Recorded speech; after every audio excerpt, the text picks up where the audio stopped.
Today I've got the great pleasure to chat with Sarah Keene, who's a partner at Russell McVeigh, but also the co-chair of the Russell McVeigh Diversity Committee, chairman of the partnership, and chair of the New Zealand Law Society. So, Sarah, really appreciate your time and great to have you here. Thanks, Stephen. Yeah, that is chair of the large law firm group Of the of large New law Zealand firm Law group. Society Council. Sorry, thank you. Yep. I'm giving you a wider brief. That's right. I don't know if I would want that. It's a pretty big job at the moment. I'm sure it is. Hey, well, a real pleasure to have you here. I know your time is really valuable, and I also know that you have been a great supporter of well-being within law, and you and I also talked about the whole concept of getting a community within law as well. So, Sarah, given what we've all been through recently, what are your overall thoughts on where kind of New Zealand as a whole, where New Zealand is sitting from our kind of psyche and where the economy is at? So overall, I think New Zealanders are pretty resilient. They're pretty tough by and large. And it has been incredibly tough, particularly for some sectors of the economy. And what I've been really pleased to see in my professional experience is that the sectors that haven't been so badly affected have shown some great leadership. So, for example, Fonterra, the supermarkets, some courier companies, have gone out there and said, look, we have actually benefited from this environment, or we're doing okay still, it hasn't really impacted us.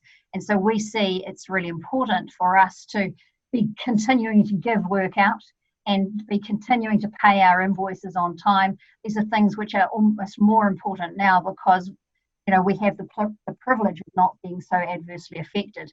That's been really encouraging to see in the economy. Yeah, no, good point. And then overall, how do you think kind of New Zealand might change as we move into this kind of new way or altered way of being?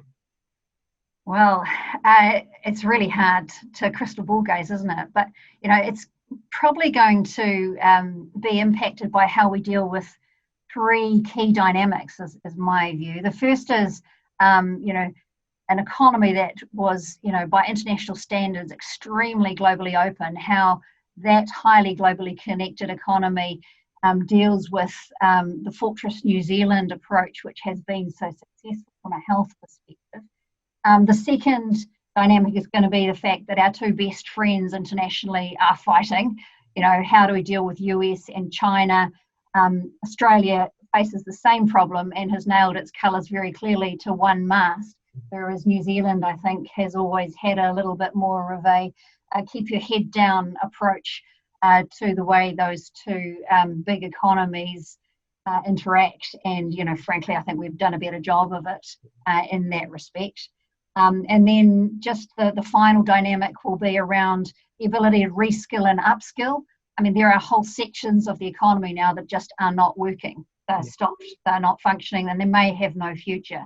So the ability to reskill and upskill large tranches of people is going to be the third, I think, most important factor as to how we come out of this.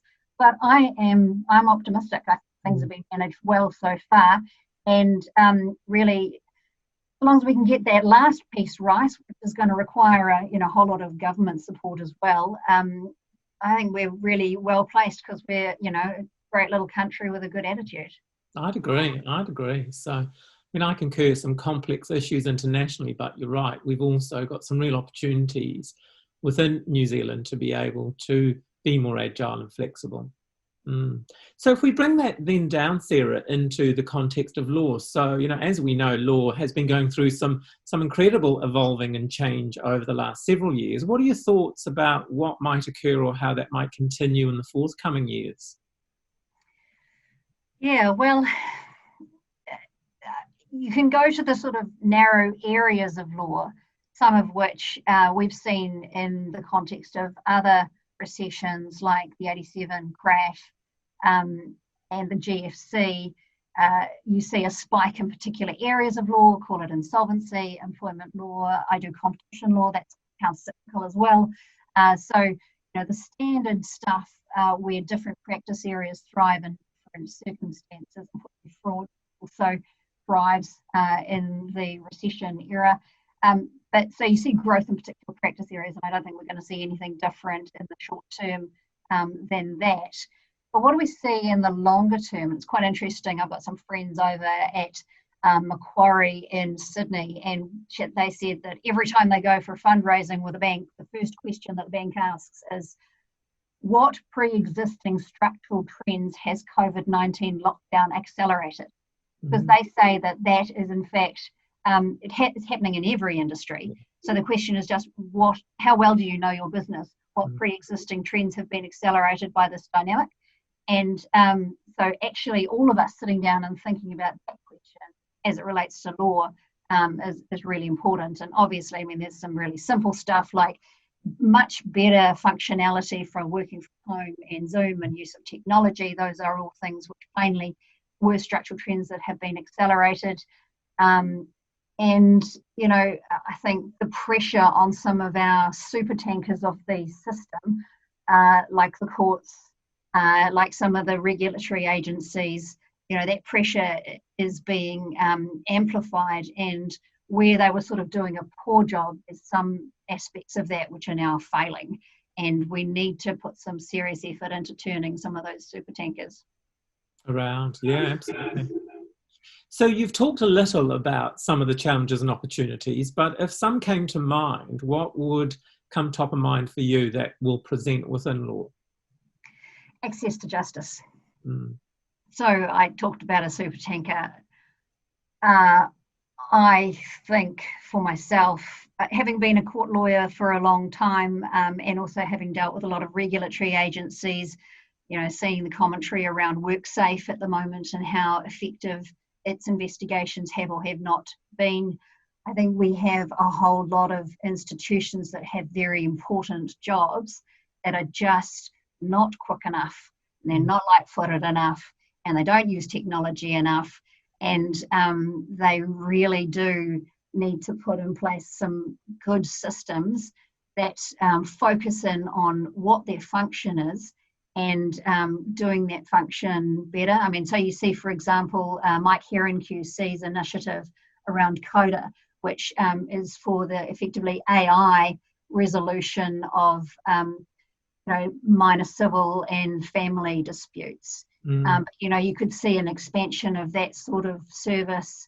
You could see, I was listening to the Chief Justice talking on Radio New Zealand last week, and she was saying, you know, that the increased use of technology and VC over through the courts over lockdown has been great, and she wants to make sure that they capitalise on those learnings, and sort of saying, well, when do you actually need to be in court? Yes. Because a lot of people stand around court, particularly in criminal, but also minor civil, just waiting for their matter to be called, or it gets called and no one's there and it gets put off, and you've got a whole rest of your afternoon. And for lawyers who sell time, it's just a massive drain on a sort of collective system, which doesn't need to happen. You know, Chief Justice was saying things like, okay, well, the first appearance in a criminal matter, the person has to be there. You know, they have to understand that this is their accounting to society, and society is going to talk to them now about whether they complied with, you know, the pact that is, you know, our behavioural obligations vis-a-vis each other that the Crimes Act encapsulates, you know, and so you need to be there. You need to understand that this is something society takes seriously. It's wider than just yourself. Whereas there's a whole lot of other appearances that really just don't need you to be there, and it could be managed much more efficiently without in-person appearances. I caught that interview and it was really refreshing, you know, just that the commitment for it to continue. Aren't we so lucky to have her as Chief Justice at the moment? Really forward thinking, yeah. I would agree. So then if we think about the concept of health and well-being, which has really started to gain a lot of momentum prior to COVID, but as we know, it is a vital part of organisational performance as well. I mean, what are your thoughts about how, as a profession and a community, we can continue to enhance that?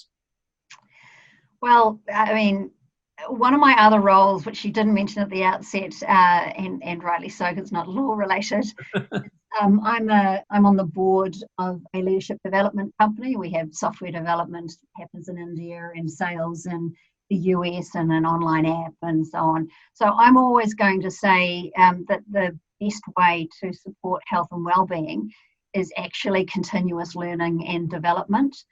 And a really important part of, the modern version of leadership development is actually knowing more about yourself and about how you get the best out of the people around you, including, insights about how you yourself think, like Daniel Kahneman's Thinking Fast and Slow. And I don't know if you've read Thank You for Being Late by Thomas Friedman, but he talks about the future of education being a model of partnership between businesses who must fund continuous improvement by employees, employees having the commitment to actually invest in their own continuing learning and development, and the state to support businesses through making sure that you have people that can provide the learning and development that's required and the continuous upskilling that's required, and have that sort of cross-functional but highly integrated partnership. And that's the way we're going to keep our workforce nimble and engaged. And for me, being engaged and knowing yourself and your priorities is actually the best way to maintain your well-being as well. Yeah. So it's great to hear you speak like that and to have somebody like yourself who clearly, has got a lot of influence and understands law to speak about understanding self and the importance of partnerships across state, business, self, and how can we continue to support that. Yeah, exactly. So for you yourself, how do you build your resilience? You've got, I'm sure, very busy life. How do you take care of yourself? Well, yeah, resilience is about figuring out what sort of person you are and what delivers the best bang for your buck in terms of relaxation.